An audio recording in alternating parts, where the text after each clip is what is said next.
बिस्मिल्लाहिर्रहमानिर्रहीम। बस माँ, मेरा पेट भर गया, अब और नहीं खाऊंगी। एक आखिरी निवाला खा ले मेरी लाडो रानी। अपनी माँ को दिव्या को प्यार से खाना खिलाते देखकर आशा की आंखों में आंसू आ जाते हैं।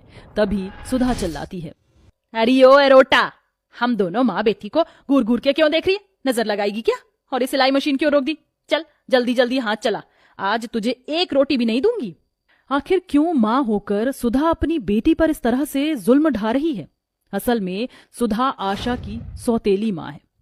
मोहन और ममता बहुत खुश थे, मगर आशा को जन्म देते वक्त ममता की मौत के बाद मोहन ने ममता की छोटी बहन सुधा से शादी की, मगर आशा के काले रंग के चलते सुधा ने उसे कभी नहीं अपनाया। कुछ दिन बाद उसकी अपनी बेटी दिव्या हुई, जो कि बहुत गोरी और सुंदर थी। देखो जी, मेरी बेटी कितनी गोरी और सुंदर है, हमें इसकी शादी में दहेज नहीं देना पड़ेगा। तभी 6 साल की आशा कहती है, मुझे भी मेरी बहन को गोद में दो ना, मैं भी इसे खिलाना चाहती हूँ। तभी सुधा आशा को धक्का देके कहती है, चल भाग यहाँ से, काली कलूटी बैंगन लूटी, खबरदार जो मेरी बेटी को हाथ लगाया तो तेरा हाथ तोड़ दूंगी। माँ ने मुझे मारा। चुप हो जा मेरी बच्ची।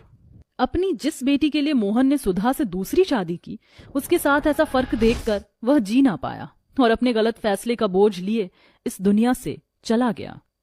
आशा अपनी सौतेली माँ और गोरी बहन के अत्याचार सहकर और गालियां खाकर बड़ी हो गई और सरकारी सिलाई सेंटर में उसने सिलाई सीख ली, जिसके बाद से सुधा ने घर का खर्चा चलाने की जिम्मेदारी अपनी काली दर्जी बेटी पर डाल दी। इतने में रोमा आती है। आशा, मेरा शरारा सूट सिल गया क्या? जी हाँ रोमा जी, मैंने आपका शरारा सूट सिलकर तैयार कर दिया है, फिर भी एक बार आप फिटिंग देख लीजिए। आशा, तुम्हारे सिले कपड़े पर तो मुझे आंख बंद करके भरोसा है। तुम्हारे हाथों में सिलाई का गजब का हुनर है, एकदम पक्की सिलाई, परफेक्ट फिनिशिंग। मैं तो कहती हूँ तुम ये दर्जी का काम छोड़कर टेलर की दुकान क्यों नहीं खोल लेती? ये सुनकर सुधा चिढ़कर मन में कहती है, ये कमीनी रोमा तो हम माँ बेटी के पेट पर लात मारने पर तोली है। मेरी इस काली कलूटी बैंगन लूटी दर्जी बेटी के कमाई पर ही तो हम मुफ्त की रोटियां तोड़ रहे हैं। खैर ये लो 5,000 रुपए, अगला पिछला हिसाब पूरा हुआ। जी शुक्रिया रोमा जी। रोमा के जाते ही सुधा अपनी गरीब दर्जी बेटी के हाथों से पैसे छीन लेती है। ला दे कर लो, बस ऐसे ही अपना ये 2 कौड़ी का दर्जी का धंधा चलाती रहे, बाकी तुझसे पैसे छीनना मेरा काम है। माँ, ये कड़क कड़क नोट देखकर मेरा तो शॉपिंग करने का मन कर रहा है। मेरी सारी क्रीम और मेकअप खत्म हो गया है। चलो आज अपनी कल्लो दर्जी बहन की कमाई के पैसे में खर्च करूंगी। माँ दिव्या, ये मेरे पैसे हैं, आप दोनों हर बार मुझसे मेरे पैसे छीन लेती हो। माँ, मेरे सारे के सारे सूट एकदम फट गए हैं, अब पहनने को कुछ भी नहीं बचा है। थोड़े पैसे मुझे भी दे दो ताकि मैं थान का कपड़ा लेकर ही सूट सिल लूं। क्यों री मेरी काली बहन, नया सूट पहनकर क्या तू हूर की परी बन जाएगी? दिव्या माँ, जिंदगी भर आप दोनों को कमा कर खिलाने के लिए मैं मायके में ही तो नहीं बैठी रहूंगी। आप दोनों खुद तो कुछ करती नहीं है। इस पर दोनों माँ बेटी बेचारी उस गरीब दर्जी पर अत्याचार करने लगती हैं। माँ दिव्या, मेरे बाल छोड़ दो। क्यों री कल मुंह ही करम जली, इस 2 कौड़ी की दर्जी के काम से 2 पैसे क्या कमाने लगी है? तेरी बड़ी जुबान निकलने लगी है। माफ कर दो माँ, गलती हो गई, छोड़ दो। सुधा उस बेचारी के बाल झटक देती है। आइंदा अगर जुबान लड़ाई ना, इसी सिलाई मशीन से तेरा मुंह सिल दूंगी। अपनी सौतेली माँ और बहन के अत्याचार सहकर गरीब दर्जी आशा की जिंदगी बीतती है। थोड़े दिन बाद दोनों की शादी लग जाती है। जहां दिव्या का गोरा रंग देखकर उसकी शादी एक अच्छे पैसे वाले घर में लगती है, वहीं आशा का गरीब घर में, जिसके बाद सुधा अपने चुरा कर रखे हुए पैसे अपनी गोरी बेटी की शादी में लगाती है और उसे शादी के लिए बहुत ही महंगा लहंगा खरीद कर देती है, जिसे देखकर दिव्या आशा को चिढ़ाती है।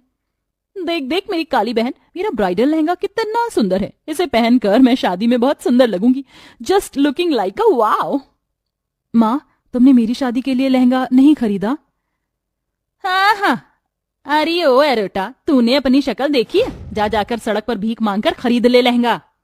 अब शादी की तैयारी शुरू हो जाती है। सुधा बड़ी ही खुशी से अपनी गोरी बेटी को हल्दी मेहंदी लगाती है। आज तो मैं अपनी गोरी बेटी को रज रज के हल्दी लगाऊंगी ताकि उसका रंग एकदम निखर जाए, जिसे देखकर मेरी ये गरीब काली दर्जी बेटी जलकर खाक हो जाए। आशा रोते हुए अपनी माँ के बक्से से उसकी तस्वीर निकालकर रोती है। कल आपकी गरीब दर्जी बेटी की शादी होने जा रही है माँ, मगर मेरे पास एक ब्राइडल लहंगा भी नहीं। तभी उसे बक्से में अपनी माँ की शादी की साड़ी रखी दिखती है। शायद ये माँ की शादी की साड़ी है, मैं इसी से लहंगा बनाऊंगी, मेरी भी शादी जोड़े में होगी। बेचारी वह गरीब दर्जी बहन रोते हुए अपने आंसू पोंछकर रात भर लगाकर ब्राइडल लहंगा सीती है। जैसे ही ब्राइडल लहंगा सिलकर तैयार होता है वह चमक से भर जाता है। इस साड़ी का रंग तो कितना फीका पुराना था, मगर ब्राइडल लहंगा सिलने के बाद बहुत सुंदर लग रहा है। आशा वह ब्राइडल लहंगा पहनकर खुद को शीशे में देखती है।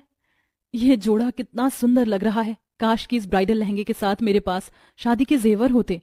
इतना कहते ही वह ब्राइडल लहंगा चमकने लगता है और उसके अंदर से बहुत सारे गहने निकलते हैं। ये क्या जादू है, इस ब्राइडल लहंगे से जेवर कैसे निकले? ये सोचकर आशा अपने ब्राइडल लहंगे के जादू को फिर से आजमाती है। ऐ मेरे जादुई ब्राइडल लहंगे, मुझे मेकअप चाहिए।